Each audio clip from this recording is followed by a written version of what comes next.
How do we begin? Let me just pull the mic in a little closer here so you can hear me all the better. There we go. Yep, there we are. Okay, excellent. So, there once was a boy, but the story we're going to tell isn't going to start there. There once was a demon who may or may not have a name. We will probably never know. And maybe that's for the best. But this demon, it had lived, certainly not a full life, but a life of what you might call an existence of such a creature, a thing that seemingly would be composed of energy and raw emotion. Maybe more, maybe less. I can't really say. I'm just a cat. So, what would I know? Now then, this demon, it had traveled for, certainly not a long time. I would say not more than 50 years. Again, I can't say for certain, as I'm not privy to all that information, unfortunately. So, this demon, it didn't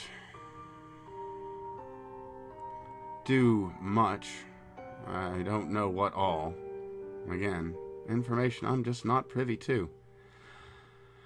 But, well, this demon ran across the boy we'd mentioned earlier and found what seemed to be a reasonable person to go after.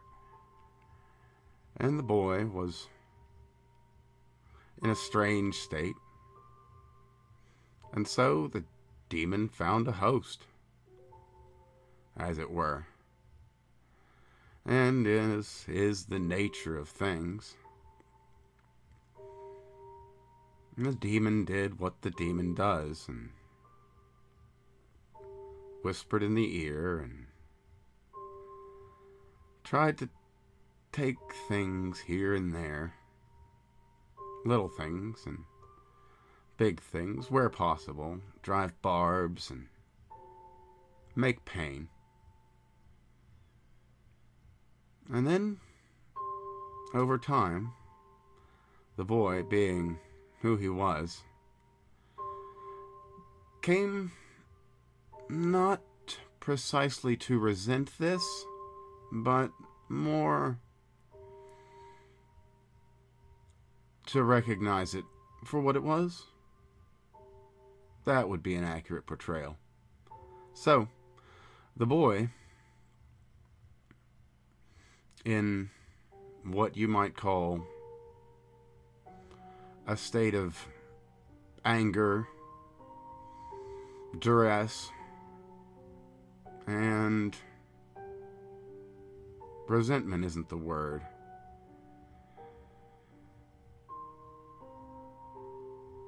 I don't know if there is an English word for it. Suffice to say, the boy was excited and angry and afraid, and could do one or two things that, well, demons aren't prepared for. And so, in his haste, he consumed the demon.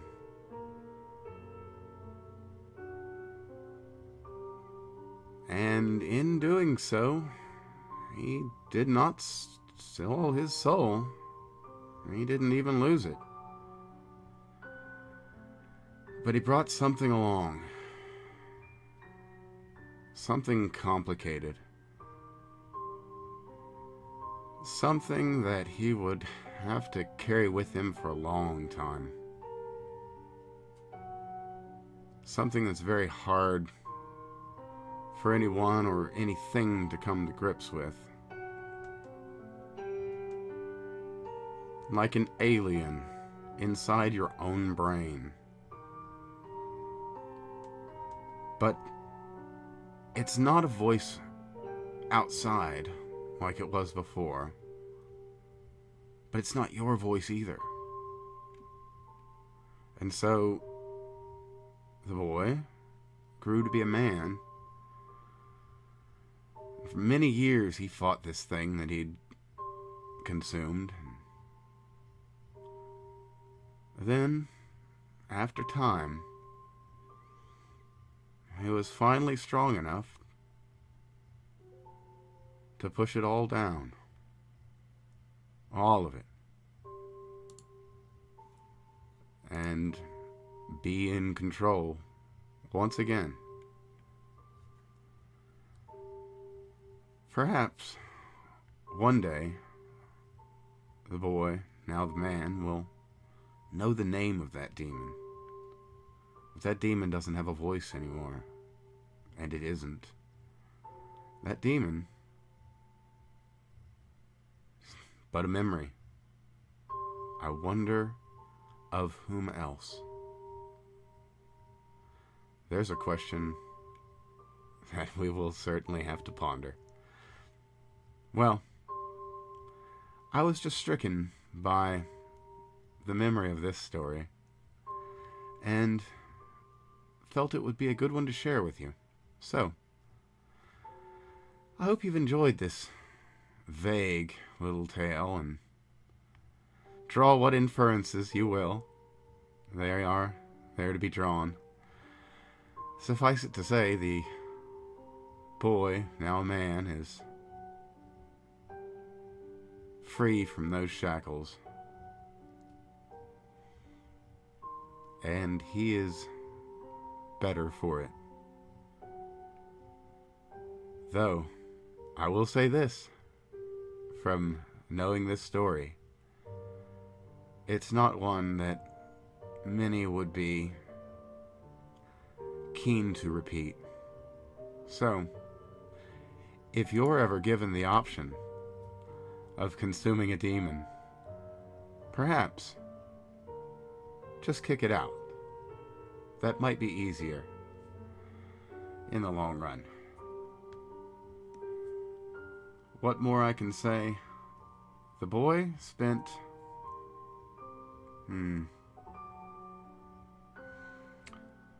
as these things are curious in their interactions with time,